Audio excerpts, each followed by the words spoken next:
नमस्कार सर्व शेतकरी मित्रांसाठी सर्वात महत्त्वाच्या आणि ताज्या बातम्या घेऊन आलेलो आहे।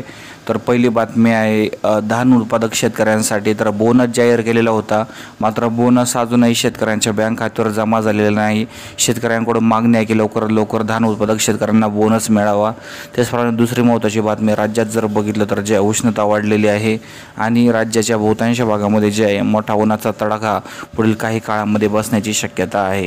यानंतर पुढची महत्त्वाची बातमी आहे ती म्हणजे पीक विमा, त्याचप्रमाणे अतिवृष्टी अनुदान भरपाई अशा विविध योजनांसंदर्भात। तर राष्ट्रीयकृत बँकांनी शेतकऱ्यांचे पीक विमा, अतिवृष्टी अनुदान, ठिबक अनुदान व शेतमाल विक्रीचे पैसे परस्पर कर्ज खात्यात वळती केल्यास संबंधित बँकेच्या विरोधात तीव्र आंदोलन करून बँक अधिकाऱ्यांना धडा शिकवला जाईल, असा इशारा रविकांत तुपकर यांनी दिलेला आहे। एकंदरीत जर बघितलं तर जे हे पैसे डायरेक्ट शेतकऱ्यांना या ठिकाणी त्यांच्या बँक खात्यामध्ये मिळाले गेले पाहिजे, लवकरात लवकर मिळाले गेले पाहिजे असं सुद्धा त्यांनी म्हटलेलं आहे। मोठ्या प्रमाणात जे आहे शेतकऱ्यांना या ठिकाणी समस्यांना सामोरे जावे लागत आहे।